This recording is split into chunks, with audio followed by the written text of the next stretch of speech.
प्रिय विद्यार्थियों, सुप्रभात। ज्ञान विज्ञान डीएलएड में एक बार पुनः आपका स्वागत है। और आज हम जानेंगे सतत एवं व्यापक मूल्यांकन। तो सबसे पहले हम इसका जो परिचय है वो जानते हैं। सतत और व्यापक मूल्यांकन सीसीई वर्ष 2009 में भारत के शिक्षा का अधिकार अधिनियम के तहत अनिवार्य मूल्यांकन प्रक्रिया है। मूल्यांकन का यह दृष्टिकोण भारत में छठी से 10वीं कक्षा और कुछ विद्यालयों में 12वीं के छात्रों के लिए राज्य सरकारों के साथ साथ केंद्रीय माध्यमिक शिक्षा बोर्ड द्वारा पेश किया गया था। अभिप्राय: सतत और व्यापक मूल्यांकन सीसीई छात्रों के विद्यालय आधारित मूल्यांकन की एक प्रणाली है जिसमें छात्रों के विकास के सभी पहलू शामिल हैं। यह मूल्यांकन की एक उन्नतशील प्रक्रिया है जो दोहरे उद्देश्यों पर बल देती है, अर्थात वैविध्यपूर्ण अधिगम के मूल्यांकन एवं आकलन में निरंतर और अन्य पर व्यवहार के परिणाम। इस योजना में सतत शब्द का अर्थ है छात्रों के विकास की पहचान, वस्तुओं के मूल्यांकन पर जोर देना, और विकास एक घटना के बजाय निरंतर प्रक्रिया है जो संपूर्ण शिक्षण अधिगम की प्रक्रिया में निर्मित होती है और पूरे अकादमिक सत्र की अवधि में फैली है।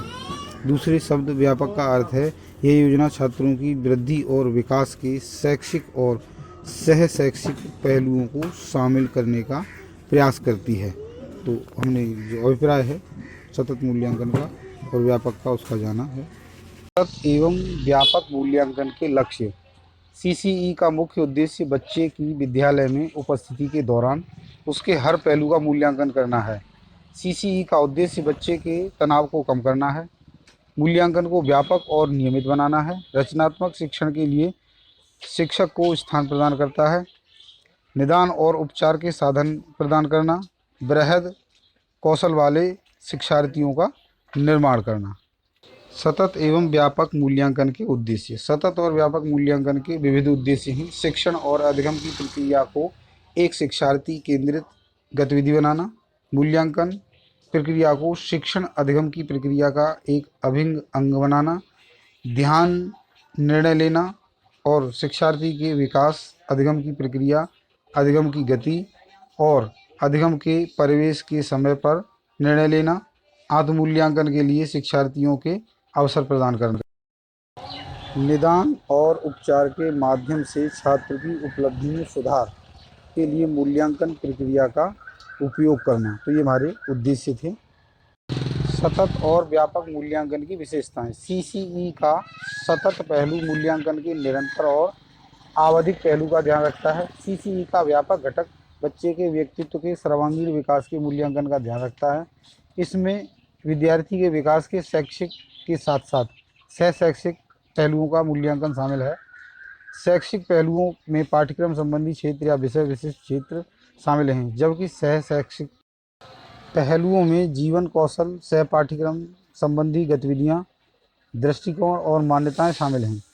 सह शैक्षिक क्षेत्रों में मूल्यांकन पहचान मानदंडों के आधार पर कई तकनीकों का उपयोग करके किया जाता है, जबकि जीवन कौशल में आकलन और परीक्षण सूची के संकेतकों के आधार पर मूल्यांकन किया जाता है।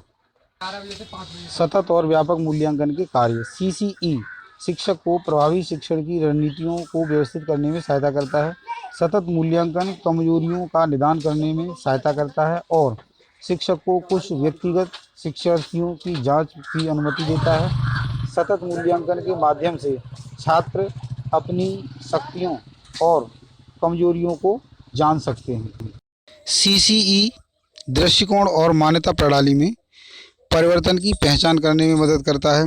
सीसीई छात्रों की शैक्षिक और सह शैक्षिक क्षेत्रों में प्रगति की जानकारी प्रदान करता है, जिसके परिणामस्वरूप शिक्षार्थियों की भविष्य की सफलता का पूर्वानुमान होता है।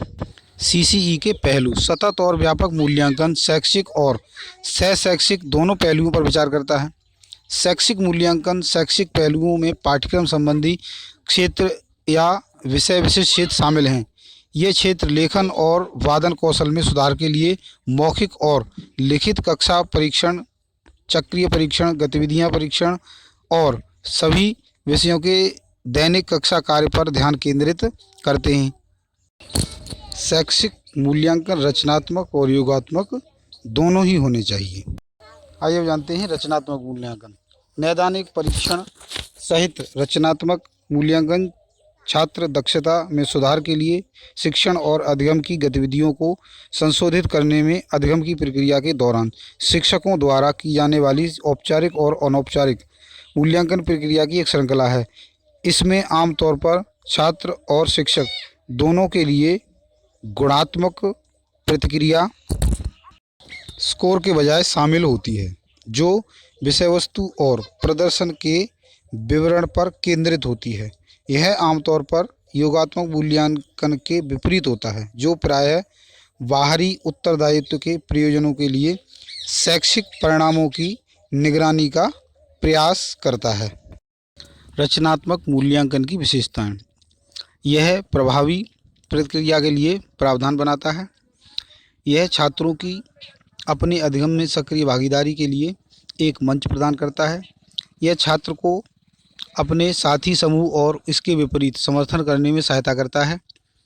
यह कैसे और क्या सिखाया जाए यह निर्धारित करने के लिए विभिन्न अधिगम शैलियों को शामिल करने में भी मदद करता है।